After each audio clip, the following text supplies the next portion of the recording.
Bonjour, nous allons faire apparaître la palette dans GestArcade. Alors pour cela, on tape tout simplement palette à l'écran et on a palette outils qui arrive. La palette apparaît, donc il y a différents onglets, hein, d'accord. Voilà. Donc on va rajouter donc une nouvelle palette, et là je vais mettre par exemple Sofradef.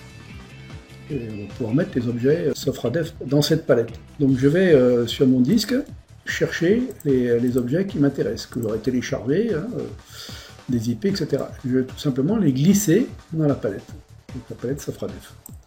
Voilà, et ils apparaissent prêts à l'emploi dans cette palette. Je vais vous donner une petite astuce. On voit ici que les icônes sont bien visibles. Si par exemple on insère un autre symbole, par exemple celui-ci là, on a une palette Sofradef, voilà, on voit que cette icône, eh bien, il est pas visible, enfin avec le nom.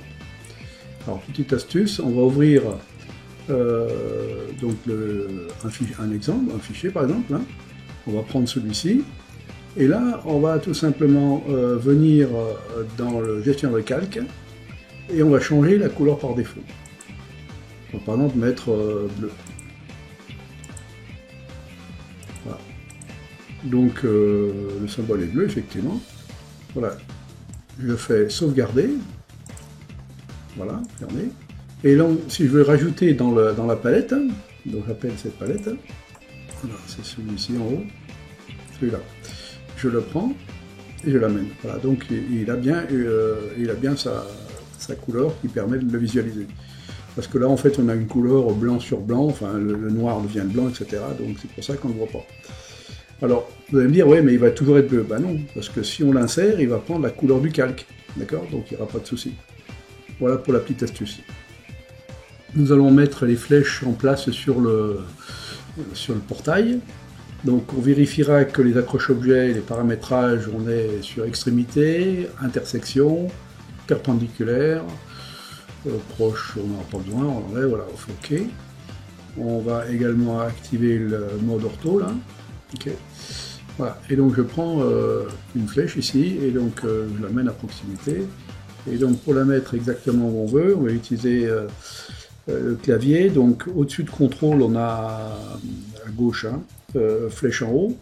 On appuie dessus, et tout de droite avec la souris, on fait apparaître le menu contextuel. On va faire milieu entre deux points, et donc entre ce point-là et ce point-là, donc on a immédiatement le milieu.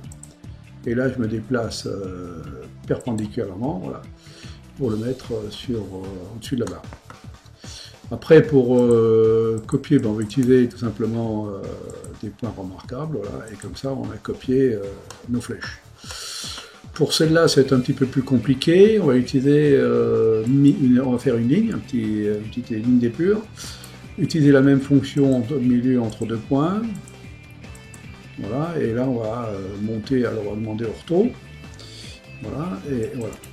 Donc on a bien notre ligne qui apparaît, et là après on a tout simplement juste à faire une insertion au point d'intersection. Voilà. Voilà. Et on copie ces flèches tout le long du portail, et là pour la dernière on va utiliser cette flèche-là. Voilà, et là pareil, on va utiliser la fonction milieu entre deux points. Voilà. Pour compter les blocs, on peut les compter manuellement, bien sûr, mais on a une fonction disponible dans AutoSpeed, qui est un complément à GestArcade, que je vous conseille vivement. Donc il y a plein de qualités. Donc on va utiliser la commande M multiples blocs dans le calque. Voilà, et donc automatiquement on a le comptage des blocs, donc par calque, hein, c'est le calque 0 ici. Donc on en a 22 de ce modèle-là, 01, 063, et 1 donc de 01, 013, voilà. Et on peut envoyer ça bien sûr vers Excel, hein, et voilà, donc on aura notre fichier dans Excel.